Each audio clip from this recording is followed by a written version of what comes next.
Hello, Latin students. Welcome to Latin is Dead, but you're not. So guess who has to learn? You, again. Welcome to any parents at home watching. Good decision, but you're kind of wasting your time. That's your prerogative.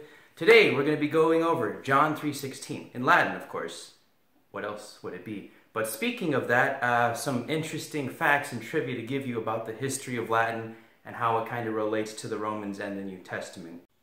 So this is the learning board as where you're going to be learning. Okay, so you might be wondering, well, you probably haven't wondered this because you're not a Roman, but all the New Testament verses are in Latin. Well, they're all available in Latin. And you might be wondering, how come no Old Testament verses are written in Latin on scripts and stuff? Well, that's because of the timeline of things. So we have like way back here when God created stuff, right? Some people don't think that's what happened, but we're not going to worry about that. Anyways, we get further along the timeline, and around here in 3000 BC, that is when the Egyptians came about.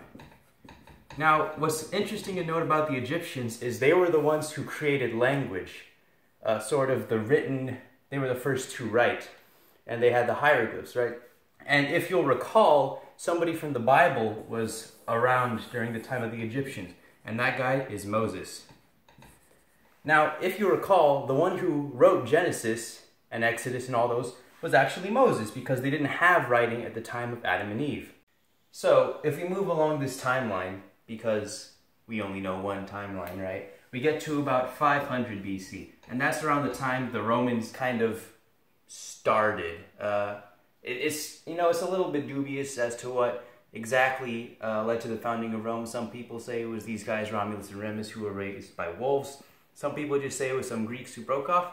That's not what we're worrying about today. What we're worrying about is this is the start of Latin. You know, your favorite subject, that thing you love doing because it matters so much today.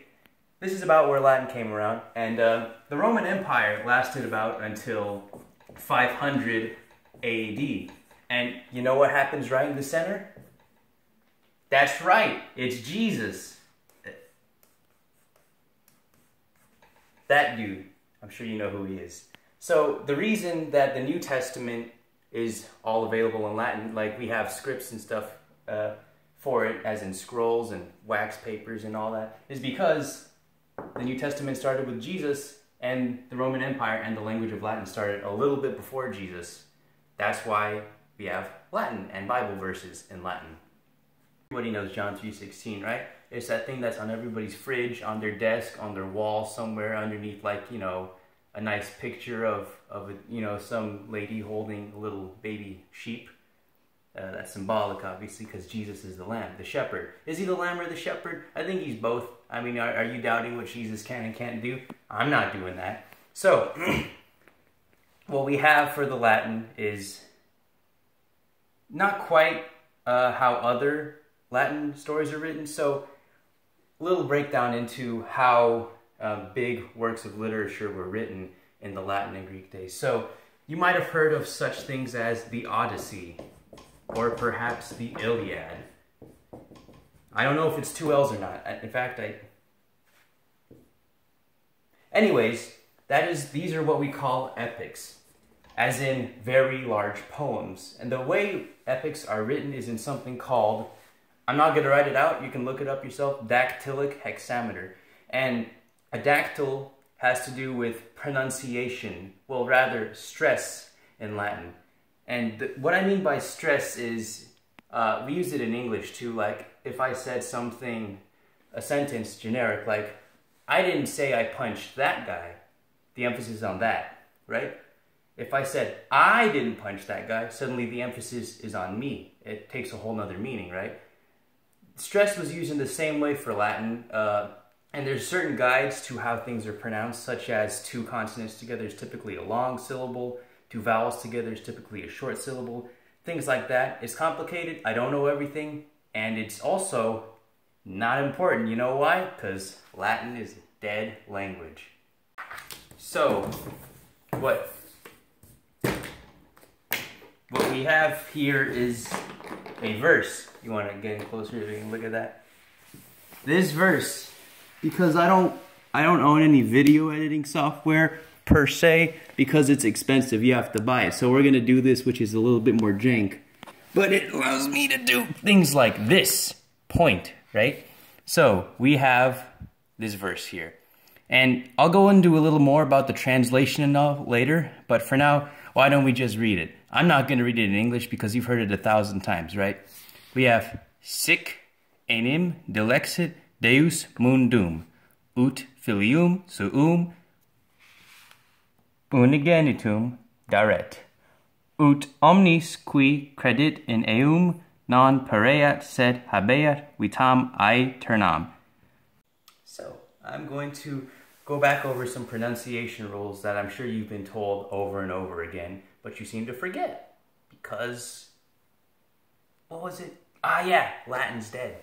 So, first we have a little thing called the hard C. You say Kaiser, not Caesar, because Kaiser is the emperor, Caesar is the salad. And salads are lame. Next, we have hard G's. Hard G, like gangster? No, hard G as in Granitus, one of the generals of, I don't remember every emperor's name. There's a lot of emperors, right? There's a lot of presidents too. I bet you don't know all of their names. Do you guys still do the president song? Let me know in the comments. And one thing that I want to point out that appears in this verse is this word. Now, if you ask someone who doesn't know Latin to say that word, they would just be like, some, because it's just a hard U, right? In Latin, these are two distinct syllables. It's suum, right? I'm sure you guys know that. Anyways, back to the verse itself. So, this is not a literal translation. What I mean by that is, if you'll recall, there's a lot of different versions of the Bible, right? You have like the New International Version, the English Standard Version, the King James Version. King James sounds pretty wonky, right? He uses a bunch of fancy, dilapidated words. Dilapidated is not an adjective you should use for words, it's for buildings. Antiquated is what I meant to say. Words that we don't really use today anymore. And the reason for that is a lot of things in Latin and in Greek don't necessarily translate smoothly to English. I'll give you an example here in this verse of something that doesn't quite fit the bill in terms of literal translation. So we have this phrase in here. Ut omnis qui, and then we have credit in eum.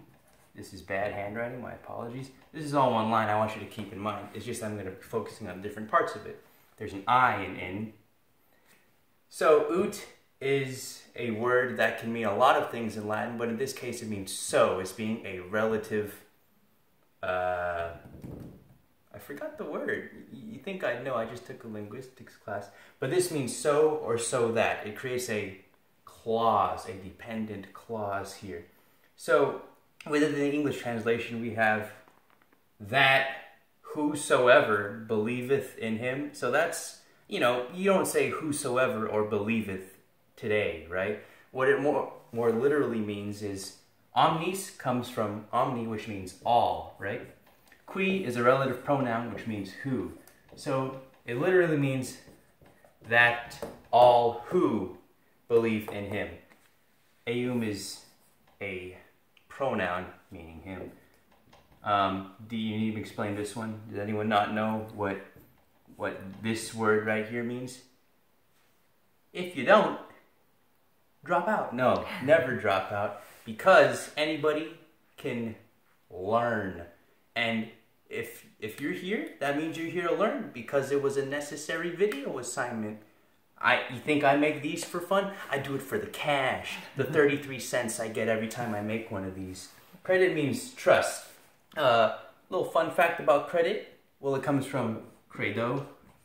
And a lot of words come from this, like creed. Creed being something that you put your trust in, right? Like Assassin's Creed. That's probably not one you should put your trust in. And then we have things like credit, like the concept of credit cards. Like, oh, I'll borrow money from you and then I'll pay it back so you trust me more. That's kind of the idea. So we have a lot of words that come from Latin because English is the most unoriginal language there is. We use letters that we didn't invent, words that we didn't come up with, and we spell things weird. So English is kind of like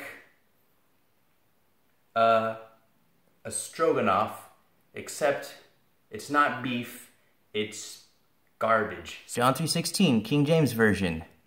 Sic enim dilexit Deus mundum ut filium suum unigenitum daret, ut omnis qui credit in eum non pereat sed habeat vitam aeterna. So, you've reached the end of the video. Congratulations, you're a little bit smarter and a little bit more well-versed in a dead language. As a reward, we're going to do the Latin fun fact of the day.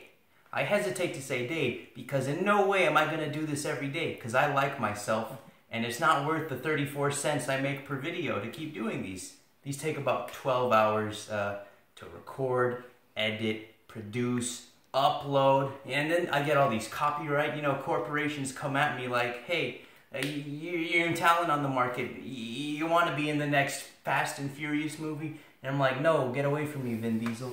Anyways, what we're going to do is a little fact about Roman politics or history or, religion, something like that. Now, I know what you're thinking. Jacob, I read the Percy Jackson series, so I know everything about the Romans. And I would respond, no, stop it, get some help.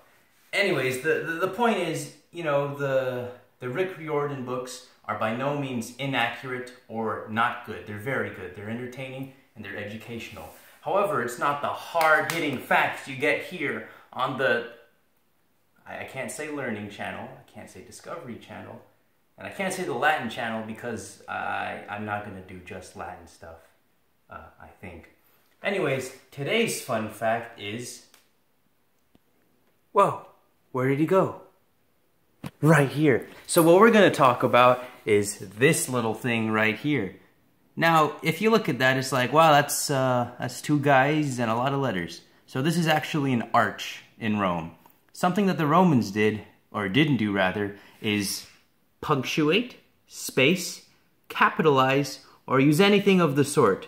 So, if I wrote a sentence like this, with no lowercase letters, no spacing, no commas, periods, anything like that, it's a little hard to read, isn't it? Also, they split words in between lines to make it even harder. The Romans, these guys were crazy, right?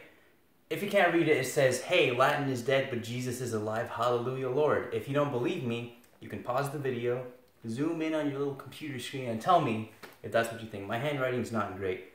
But the point is, the Romans were able to read and decipher each other's writing without any of the things we take for granted today, like spacing. What I'm saying is, kids have it easy. Back in 70 BC, we didn't have spacing. We had arches and stone tablets. You have Kindle Fire tablets. Anyways, keep in mind that what you're getting is easy peasy Latin. You get Latin with things like spaces. Word order. Don't even get me started on word order. Word order does not matter in Latin because when they translate it, they would find the verbs, and that's kind of the thing that set apart sentences from other sentences. That would be the verb, the main noun-verb construction, and that's how people read in those days. Even though most things were spoken, the things I mentioned earlier, the Iliad and the Odyssey, those were actually all spoken. But those are like 500 pages long. They didn't have pages back then. What they had were poets who spent their lives memorizing and reciting these things. So what I'm saying is when you have to recite a Bible verse in Sunday school, it's so hard, this verse is like 3 lines long. Those guys had to study for years. Anyways, just stay sharp, Latin students, and I'll see you next time on, what's the name of this show? It's not a show, it's a YouTube series. Hey, tell me what you think the name of the show should be in the comments section below. Unless you don't have a YouTube account, in which case don't waste your time. YouTube is a terrible way to lower productivity.